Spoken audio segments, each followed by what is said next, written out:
안녕하세요. 논리와 비판에서 상황 판단을 담당하고 있는 테디입니다. 이번 시간에는 모의평가 18번을 분석해 보도록 하겠습니다. 네, 이 문제는 이제 3단계로 볼게요.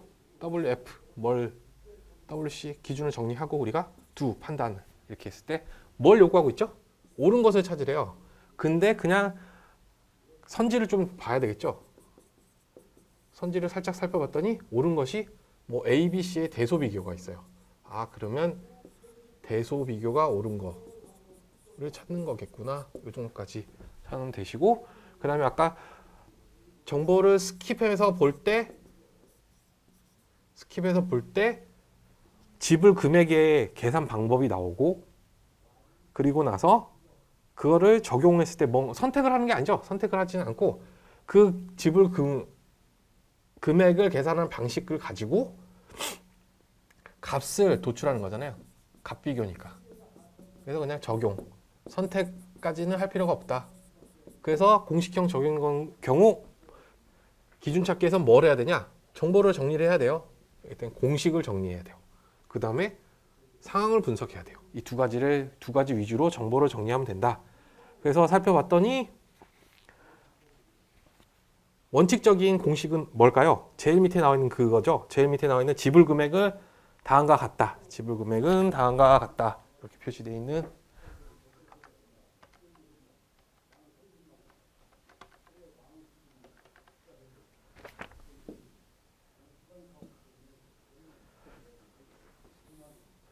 여기죠. 여기가 원칙적인 공식이에요. 네. 그러니까 자동차 가격에서 보조금을 빼고 그 다음에 세금을 더하면 돼요. 세금은 아까 봤듯이 저희가 표에다가 표에 세제 혜택이 나와 있는데 세제 혜택에다가 저 같은 경우는 그냥 거기다 정리를 해요. 보기 편하게. 그렇게 해서 결론적으로 나온 게 중형은 10%, 하이브리드는 5%, 소형은 없음. 이렇게 결정이 되는 거고요. 보조금은 차종에 따라서 2,000, 1,500, 500 이렇게 된다. 이렇게 정리를 하시면 되고요. 그래서 세금에 대한 예외가 이거죠. 놓치지 말아야 될 부분. 세제 혜택은 퍼센트로 되어 있는데 기준이 뭘까요? 자동차 가격입니다. 다른 게 아니고. 그러니까 일단 자동차 가격에서 보조금을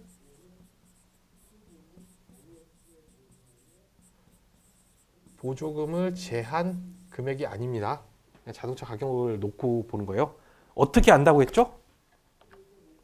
보시면 여기서 자동차 가격이라는 얘기가 나오잖아요. 그러면 상황에서 자동차 가격이 나오겠죠. 그러면 상황을 가서 보는데 상황에서 자동차 가격이라고 똑같이 써줬어요. 그러면 그냥 이 값 그대로 쓰면 돼요. 만약에 그게 아니고 이 자동차 가격이라는 그 상황에 나와 있는 자동차 가격을 뭔가 가공해서 써야 된다거나 변환해서 써야 된다고 하면 여기에 자동차 가격이라고 얘기가 안 나올 거예요. 다른 의미가 나오겠죠. 네. 그래서 그런 걸로 구분하시면 돼요. 그래서 바로 더 고민할 필요 없이 바로 딱 이거는 자동차 가격이네. 그러면 상황에 나와 있는 것 그대로 써야지. 이렇게 생각하시면 돼요.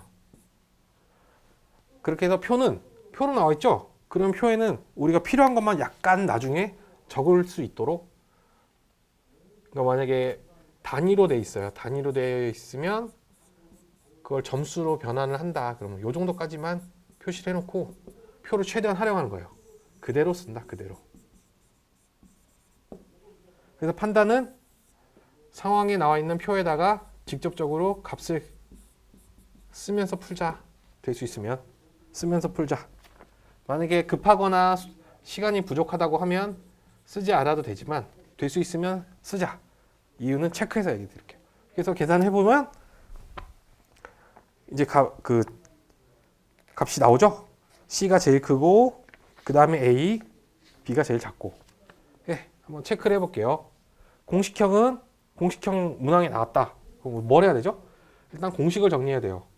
공식에는 보통 원칙과 예외가 나와 있다. 그래서 예외에 주의를 해야 된다. 예외를 고려하지 않으면 답이 나오지 않겠죠, 당연히. 그리고 공식은 공식을 정리하고 그 다음에 상황을 분석해야 된다. 상황은 어떻게 분석해야 되냐? 공식을 적용하기 쉽게 분석을 하자. 공식에 나와 있는 항목별로 뭐 항목별로 텍스트로 돼 있으면 그거를 좀 살짝 정리를 할 필요가 있는데 이 문제 같이 표다. 정리할 필요가 없어요. 그대로 쓰시면 돼요. 그리고 마지막으로 상황에 공식을 적용해서 계산. 이 문제 같은 경우는 적용의 문제니까요. 뭐 선택하라 이런 게 없었잖아요. 그래서 다시 한번 또 풀었을 거예요. 공식형에서 원칙과 예외를 조심해라. 어려운 건 아니지만 만약에 우리가 예외를 빠뜨리면 실수 요소가 돼서 이 문제의 답을 찾을 수가 없다. 그리고 분명히 예외에서 예외를 고려하지 않은 값이 있어요. 그래서 오답도 선지에 보통 나와 있어요. 그래서 틀리기 쉬운 그런 실수가 되죠. 그리고 표를 최대한 활용해라. 표를 최대한 활용해야 될 이유는 분석에 들어가는 시간을 절약할 수 있어요. 그 다음에 표에다가 직접 숫자를 기재하거나 값을 넣으니까 직접 보면서 하니까 실수가 적어져요. 그리고 그 값을 만약에 답이 안 나왔어요.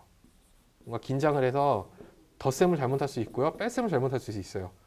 아니면 우리가 값을 잘못 적었을 수도 있어요. 어떻게 확인할 거예요?